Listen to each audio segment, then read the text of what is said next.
Essa é a primeira partida do livro O Teste do Tempo de Garry Kasparov. Tem um comentário do Botvinnik, que foi professor do Kasparov, dizendo que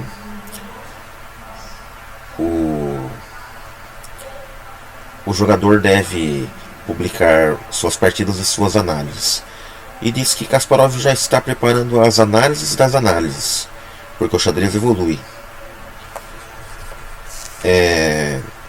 É sempre interessante para mim ver uma partida que o campeão mundial jogou pela primeira vez contra um grande mestre. No caso aqui, em 1978, Kasparov tinha 14 anos de idade. E ele, para ser convidado para esse torneio, teve alguma dificuldade, porque não tinha nenhum título e era um campeonato onde só mestres participavam. Através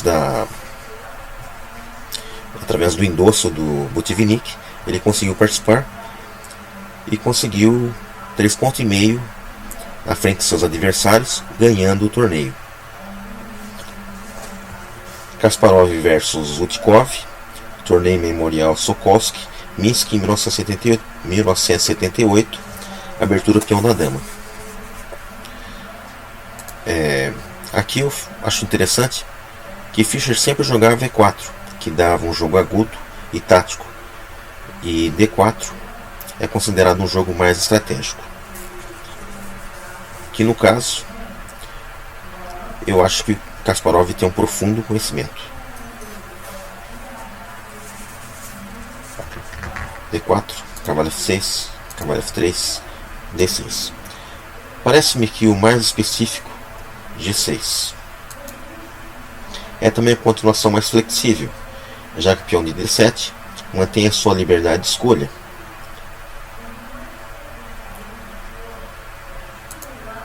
Esse cavalo C3, D5 que escamba.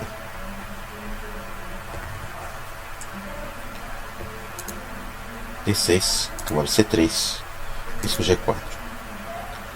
Astúcia contra astúcia, evitando tanto a defesa Pirc, G6,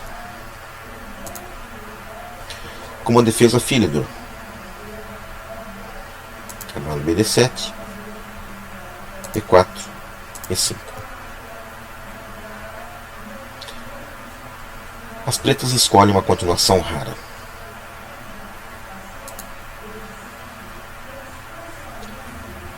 Bispo G4, E4, cavalo BD7, interroga. Posicionalmente, uma continuação de alto risco, mas seria esse um teste da seriedade das minhas intenções na última rodada? Para tentar refutar a ideia das pretas, eu fui obrigado a decidir pelo agudo avanço de meu peão, em uma situação na qual eu poderia perfeitamente ficar feliz com o empate. Mas no meu primeiro encontro com um grande mestre, eu queria muito jogar um bom xadrez, e fiz minha cabeça. Ao invés de 4, cavalo BD7, poderia ser jogado D6 ou C6, que é mais sólido.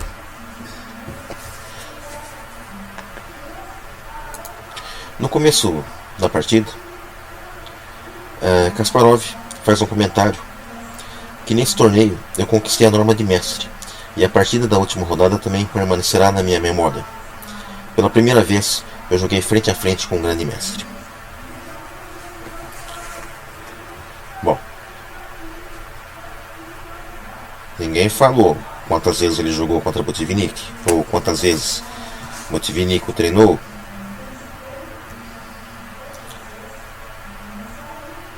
Não teria um resultado assim sem algo ou alguém por trás, né? Então, cavalo BD7, E5, cavalo G8.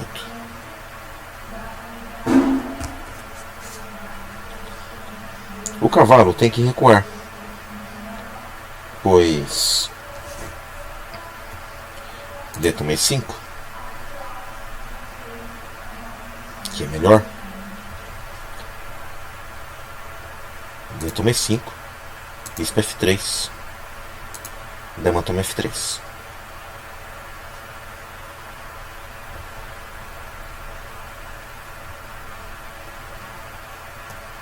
Cavalo toma E5. E dama toma B7.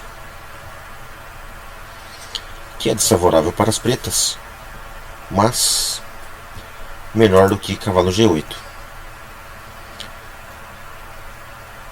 Que D toma E5 dá vantagem clara branca, mas cavalo G8 dá vantagem decisiva branca.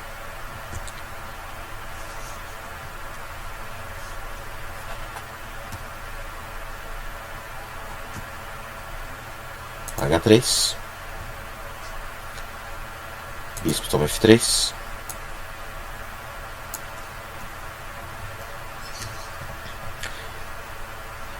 Se bispo H5, eu continuaria G4, bispo G6, H4, planejando E5 e E6 no momento oportuno.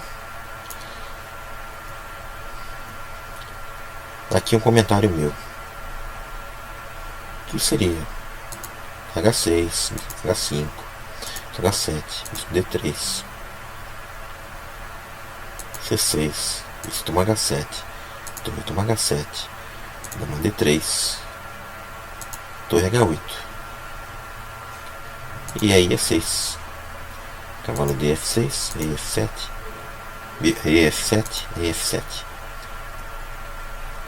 com vantagem muito mais decisiva.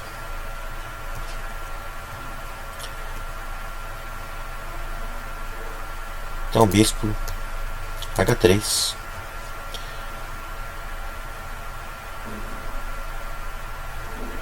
bispo toma H3, dama toma F3, C6, bispo F4.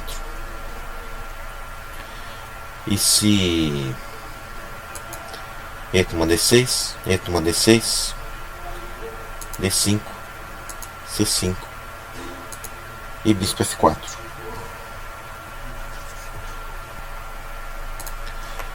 Que poderia ter criado sérias dificuldades às pretas em relação à defesa de seu peão D6.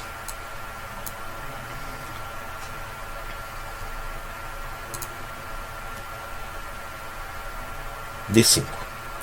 Agora o plano das brancas está plenamente justificado.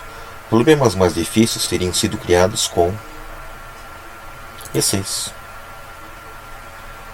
Toma D5. Cavalo D, F6 que exclama. Roque grande. Bispo toma D6. E bispo E5 que exclama.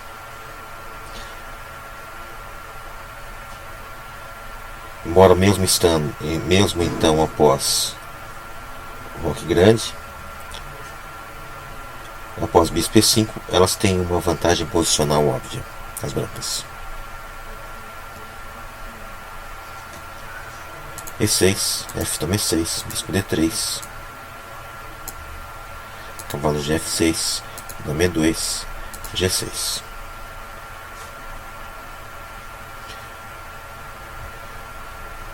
No momento, o peão mais das pretas está meramente atrasando seu desenvolvimento e está obviamente condenado.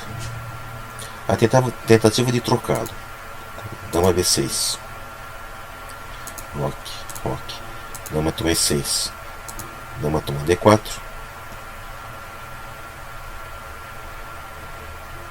teria uma jogada muito chata, que seria dama toma C6.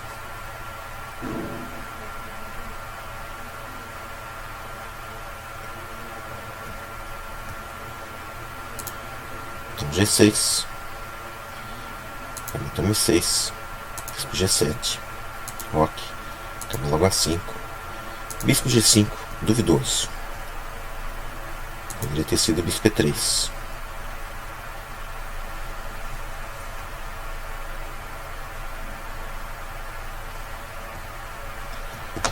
Com 13 roque, Uma decisão discutível, a qual chegaram as brancas após a conclusão de que a defesa do adversário não poderia ser quebrada, com a rude pressão sobre a coluna E, e que também seriam necessárias operações em um dos flancos. Eu já tinha em mente a ideia geral de uma ofensiva de peões na ala da dama, então decidi esconder meu rei na ala oposta. Mas agora eu acho que o roque na ala da dama teria sido uma continuação mais lógica e mais forte.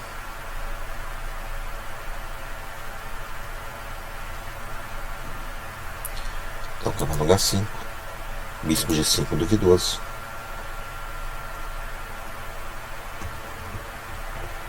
Quando joguei roque, eu havia planejado esse lance ativo de bispo, ao invés de bispo E3. Supondo principalmente, em fundamentos gerais, que as pretas encontrariam dificuldades em decidir pela captura do peão.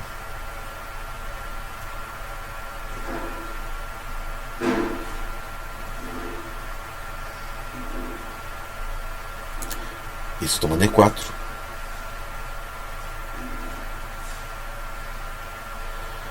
Após acalmar-me com a variância, cavalo toma D5.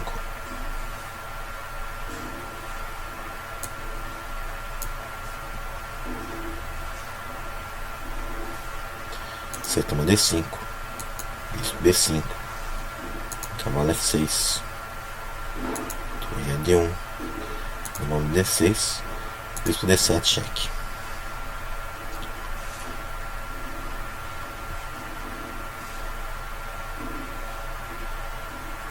Decidi que as torres brancas encontrariam um emprego adequado para si nas colunas centrais, mas em análises posteriores descobri que através de A6,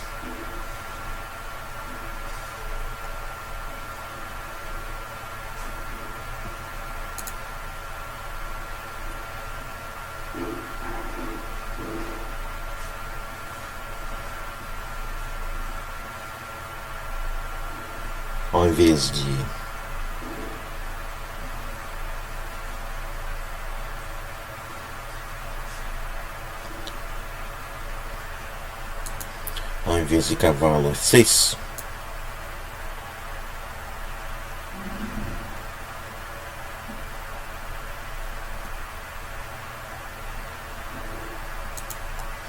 ao invés de cavalo F6,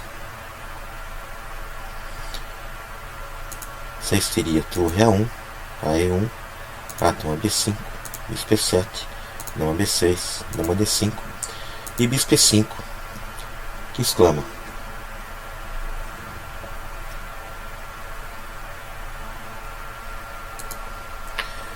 e se cavalo toma D5?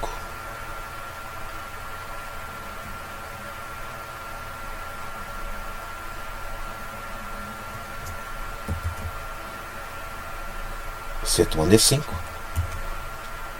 bispo B5, cavalo HF6, torre AD1, dama B6, bispo D7.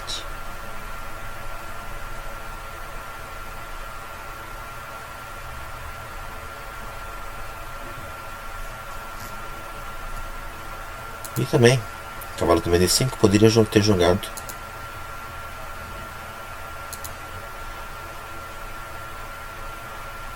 em vez de cavalo toma D5, torre F e 1, bispo F6, bispo F6, cavalo H6,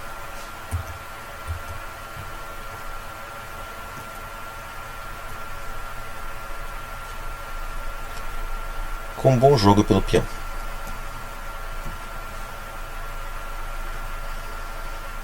Então cavalo F8, dama G4, cavalo F6, dama E2, dama D6, torre A e 1. Ao devolver o peão, as pretas somente melhoram levemente sua posição. Suas forças ainda estão dispersas, seu desenvolvimento não está completo e a ameaça de confusão na coluna E não desapareceu. O problema da disposição das torres foi resolvido muito facilmente pelas brancas após o avanço F2, F4 e F5.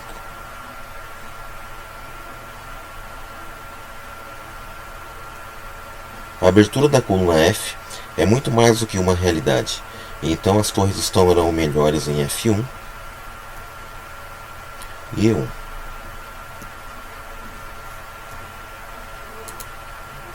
E6. As pretas previnem o avanço do peão F das brancas, mas ao mesmo tempo condenam-se uma defesa passiva. Entretanto,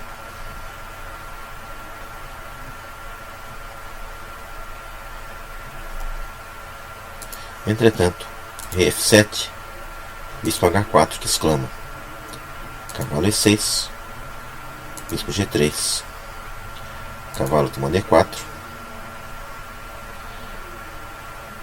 dama E3, dama B4 e A3.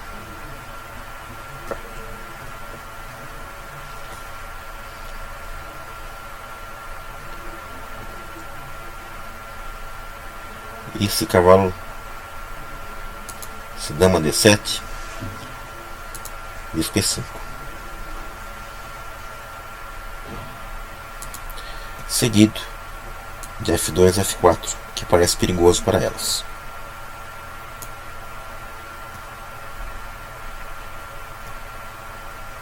Cavalo A4. Dessa forma, as brancas abrem uma segunda frente na ala da dama, tentando também ali criar alvos de ataque. Rei F7, B4, B6. É claro que não dama toma B4 por causa de cavalo C5, com grande quantidade de perigosas ameaças.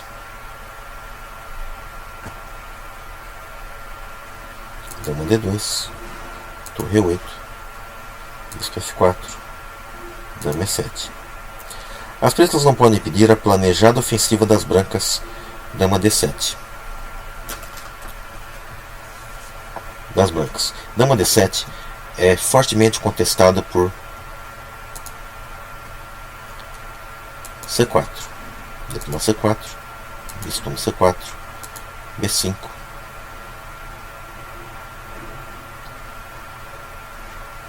Cavalo C5. E se cavalo D5, bispo E5.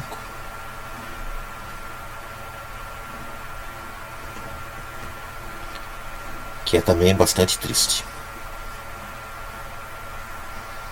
Dama E7, B5, dama 3. Em E7, a dama simplesmente atrapalha o reagrupamento das peças remanescentes.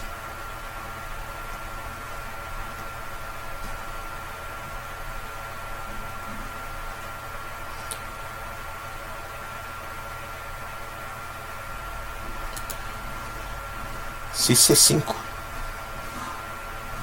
D toma C5, B toma C5, C4.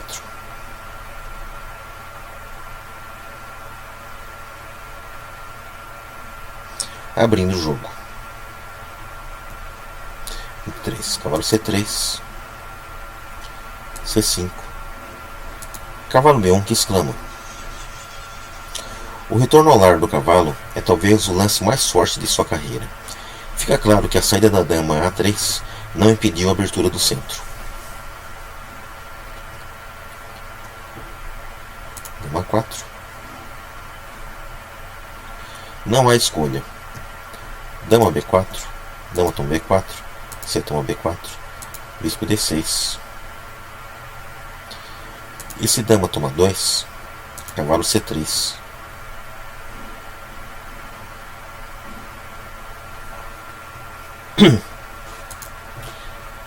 E a dama caiu na armadilha.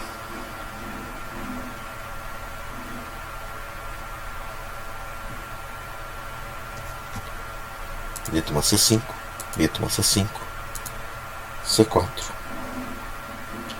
cavalo 8, D7. Evidentemente, D toma C4 não é possível devido a cavalo C3. E após 26, D4. A dama preta está novamente aprisionada.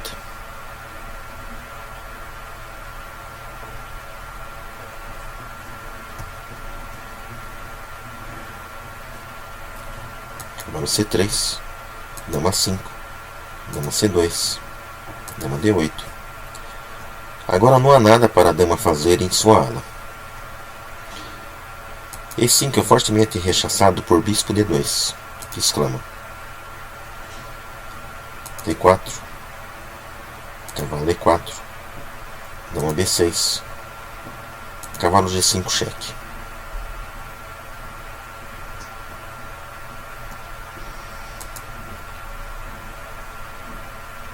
Dama D8. Bispo G5. Cavalo B6. A4.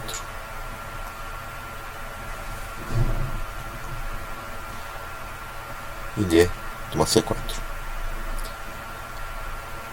A ameaça do avanço posterior do peão A não dá às pretas tempo para se reagruparem. Por exemplo, dama C7, CD5, e D5, A5, cavalo B D7, cavalo toma D5, cavalo toma D5 e bispo C4.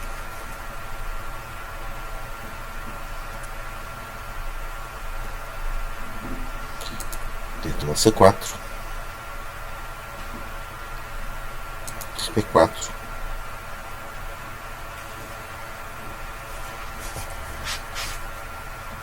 torre E7, assim. A opção para dar sequência ao ataque era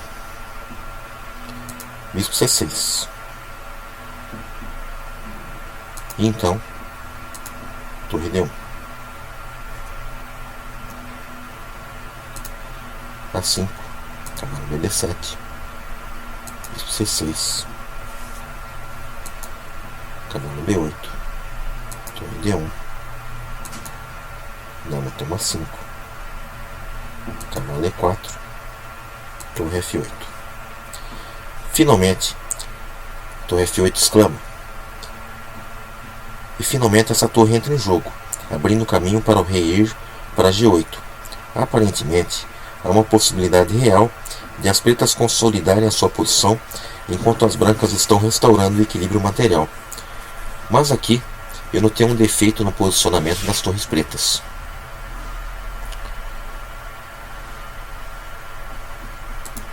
Bispo F4, que exclama. Como um pêndulo, este bispo oscila em toda partida entre F4 e G5.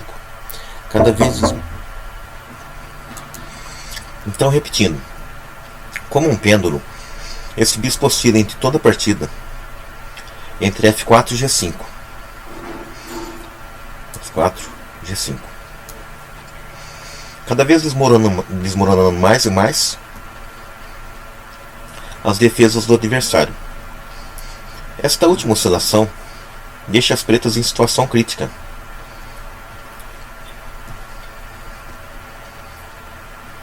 Já que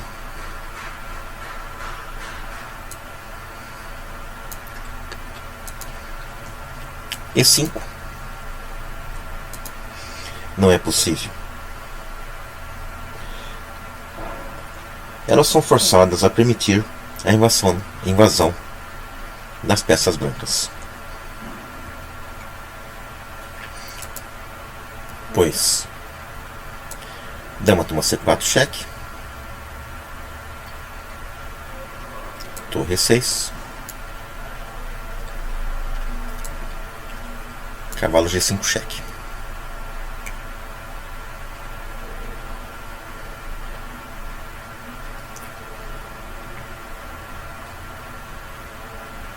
E G8, dama toma E6.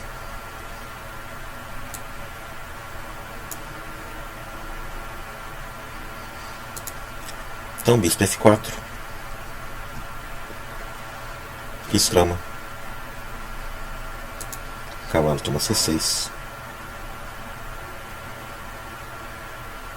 B toma C6, cavalo E8. Se cavalo toma E4, dama toma E4, bispo D4.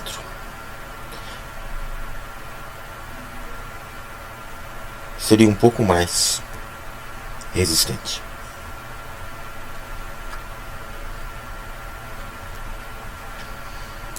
Um cavalo E8, torre D7 que exclama. Torre toma D7, C toma D7, cavalo F6,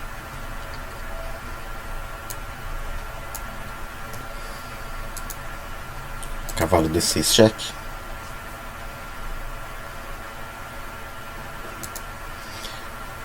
rei E7,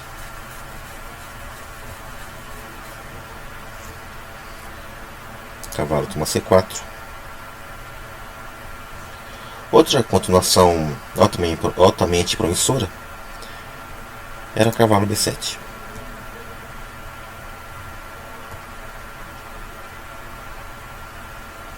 Cavalo toma C4, dama 6, bispo D6 cheque, rei D7, bispo toma F8, bispo toma F8. Apesar de parecer que existe uma aproximada igualdade material, a posição das pretas permanece difícil. É impossível para elas defender seu rei e manter todos seus peões fracos intactos. Dama D3 cheque, rei E7. Se dama C7, se rei C7, torre 1, e o peão D6 logo estaria perdido.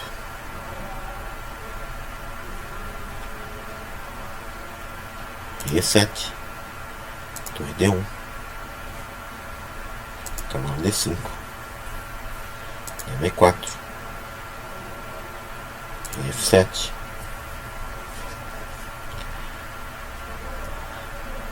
cavalo C3 é ruim devido a dama H4 cheque, rei F7, cavalo D5 cheque, rei G8, cavalo D7, C4, torre B1, dama D6, torre B7.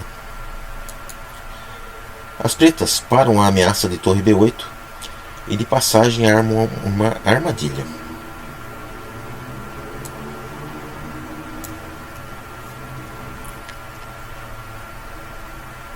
Se cavalo toma F8, cavalo C3, dama 8, cavalo toma B1, cavalo toma E6, rei F7, cavalo G5 cheque, rei E7, dama B7 cheque, rei D8 e dama toma B1.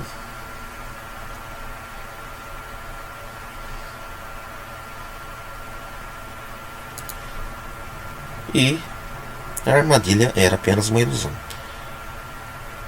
Mas uma vez que no calor da batalha nós já vimos ultrapassado o controle de tempo e nenhum de nós estava tomando a iniciativa para o adiamento da partida, eu segui outro caminho, planejado de antemão, onde foi a atividade da torre que todavia decidiu o assunto.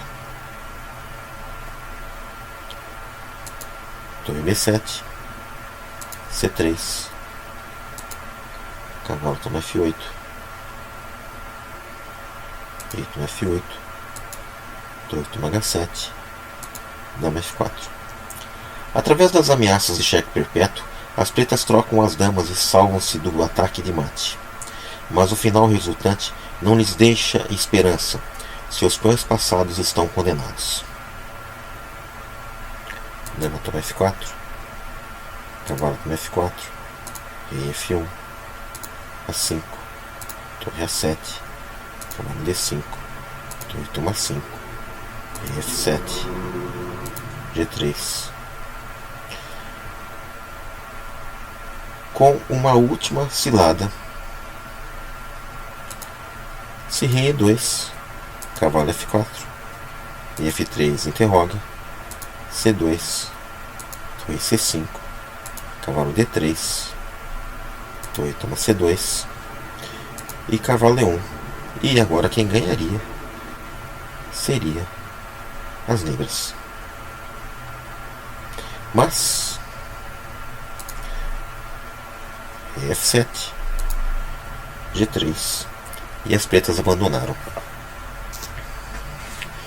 Tá aí uma partida do Kasparov com apenas 14 anos, na qual ele, logo no início da partida, conseguiu vantagem decisiva.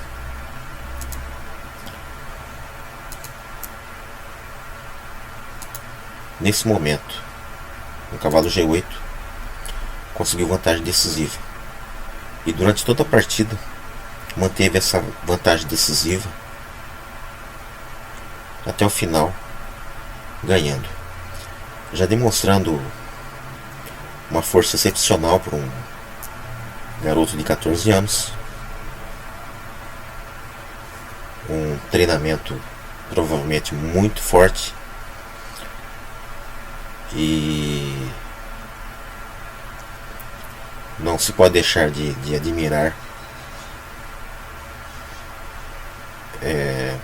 a sua genialidade, competência e esforço para chegar ao nível desse com 14 anos. Eu aconselho vocês verem a partida várias e várias vezes para vocês tentarem avaliar a profundidade estratégica do pensamento de Kasparov, assim também como compreender melhor a partida e os temas estratégicos envolvidos. Obrigado.